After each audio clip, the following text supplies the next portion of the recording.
आपको बता दें एक्चुअली बात क्या कर रहे हैं कि 1 साल 2 महीने 22 दिन में ही अदालत ने सारा इनाम केस का फैसला जो है वो सुना दिया है। इस्लामाबाद की डिस्ट्रिक्ट एंड सेशन कोर्ट ने मुजरिम शाहनवाज अमीर को सजाए मौत सुना दी है। तो लिहाजा इस चीज़ की मैं एक पॉजिटिव वे में बात करने की कोशिश कर रही हूँ।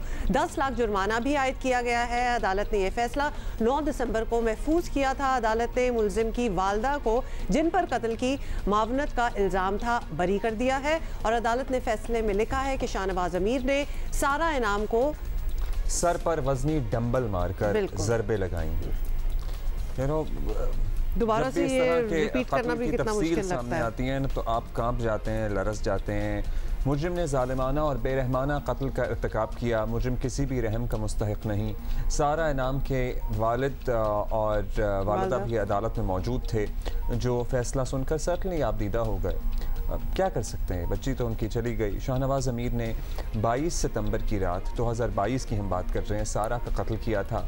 फैसले से साबित हो गया है कि सिविल सोसाइटी, मीडिया अगर तवज्जो दिलाए तो पूरा निज़ाम इंसाफ, पुलिस कोई भी केस जल्द निपटाने की सलाहियत रखते हैं। आपको शायद लग रहा होगा कि अभी भी 1 साल से ऊपर का अरसा लग गया, लेकिन ये ज़ाहिर है सज़ाए मौत का मामला है, कत्ल का मामला है, इसमें इतना वक्त लगता है। ये फिर भी बड़ा बर वक्त फ़ैसला हो गया है। मकतूला के वालिद इनामुर रहीम फ़ैसले पर मुतमईन तो नज़र आए, लेकिन ये भी कहा कि उन्हें शक है सारा को कत्ल करने में समीना शाह ने बेटे की मदद की, उन्हें भी सज़ा मिलनी चाहिए थी।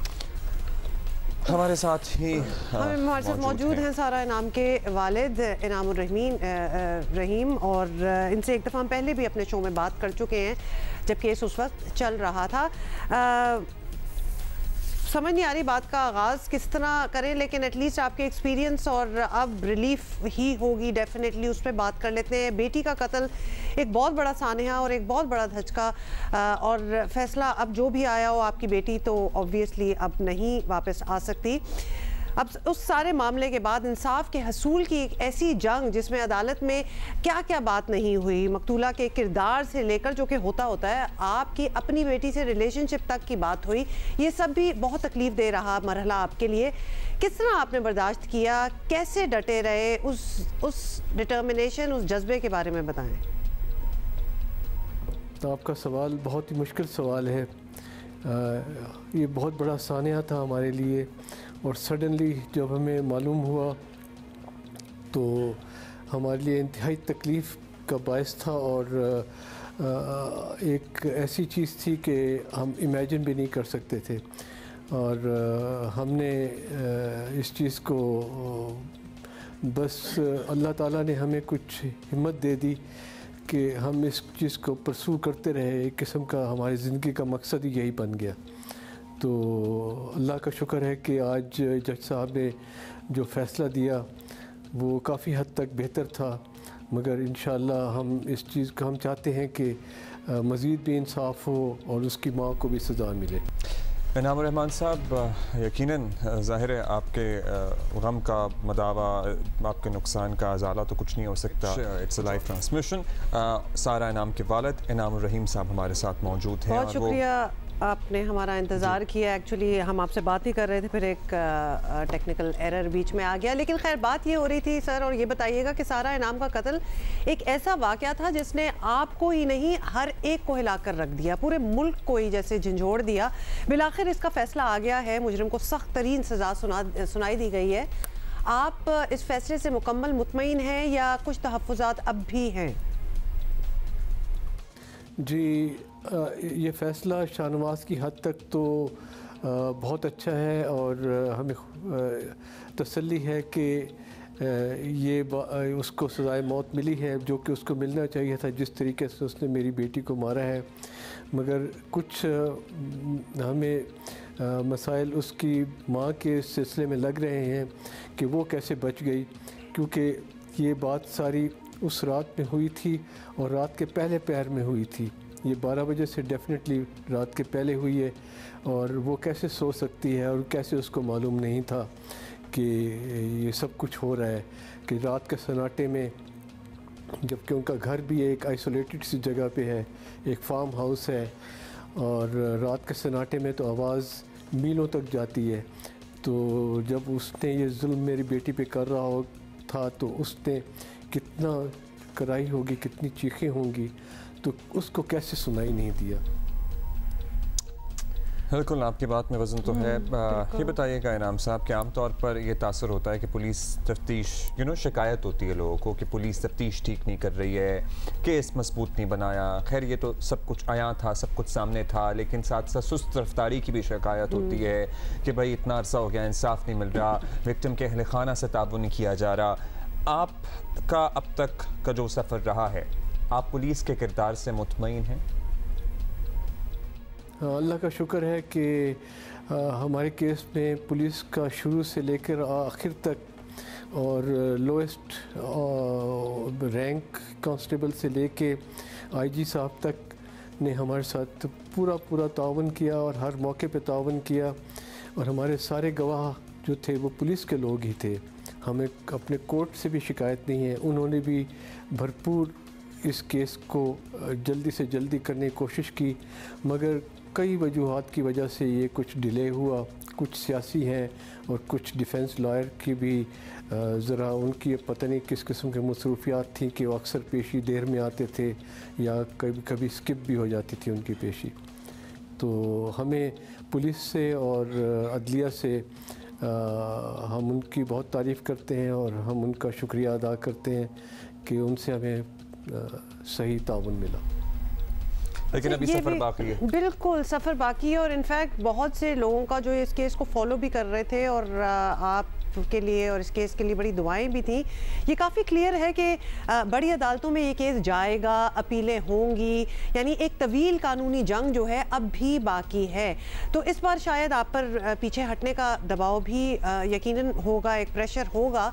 तो आप तैयार हैं इस प्रेशर के लिए, सब कुछ जानते हुए अभी आगे कोशिश जारी रखने का पूरा आपका अज़म है, इरादा है? इस पूरे प्रोसेस का हमें मालूम है कि ये काफ़ी लंबा प्रोसेस होता है, लीगल प्रोसेस, और ये इसका पहला स्टेप था।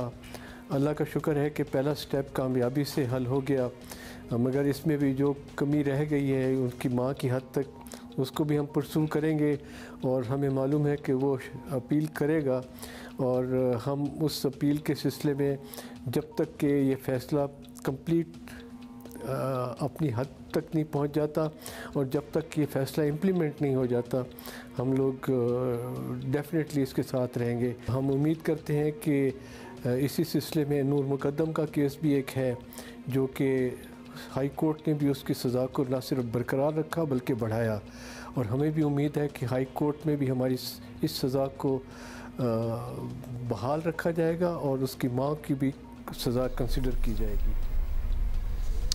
बहुत शुक्रिया इनामुर रहीम साहब। बड़ा मुश्किल है इसके बारे में बात करना और ऑब्वियसली आपकी तो एक बड़ी तवील एक जंग चल रही थी और अभी भी आगे जो केस है ये डेफिनेटली अपीलें वगैरह तो होंगी, ये मौका तो नहीं जाने देंगे ना वो। जी बिल्कुल ऐसे ही है, ये अभी मामला चलेगा और तवील चलेगा, लेकिन कितनी मुश्किल की क्या आई डोंट कितनी पता नहीं क्या है ये, क्या What is the right word? हाँ, what is the right While word? you think of the right word, कितने आप बुढ़ापे, आप उम्र के एक हिस्से पे पहुंच जाएं, मतलब आप ज़ईफ़ हो जाएं, बूढ़े हो जाएं और आपकी औलाद के साथ ये सानिया हो जाए और आपकी जो बाकी ज़िंदगी बचे आपको कुछ और इसका मकसद नज़र ना आए सिवाय इसके कि आपकी वो औलाद, आपका वो बेटा या बेटी जो इस दुनिया से चली गई है, जिसे ना कत्ल कर दिया गया है, आप सिर्फ उसके कातिलों को इंसाफ दिलवाने की और सज़ा दिलवाने की जद्दोजहद में लगे रहें।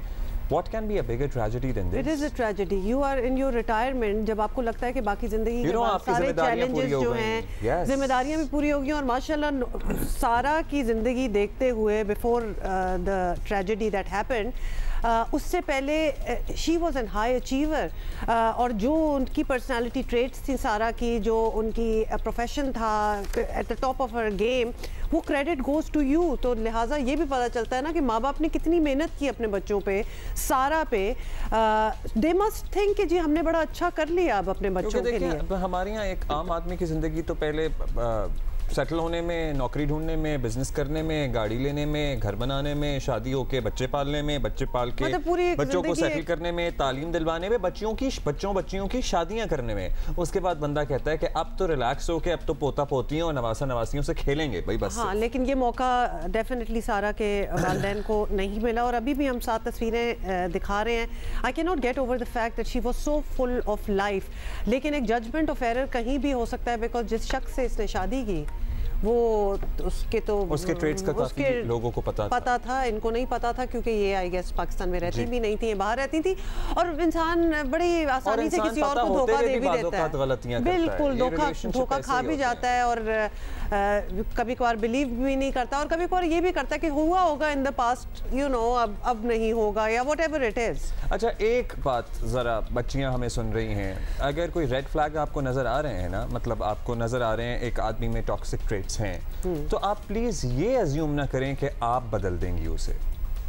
ये तो बिल्कुल अपने जहन से निकाल दें, ये आपकी खाम ख्याली है कि हाँ ज़रा है, ठीक नहीं है, ज़रा गुस्से का भी तेज़ है, गालम गलोच भी कर लेता है, कभी हाथ भी उठा लेता है, लेकिन एक दफ़ा शादी हो जाएगी तो मेरी मोहब्बत उसे तब्दील करके रख देगी। ऐसा नहीं होने वाला बहन।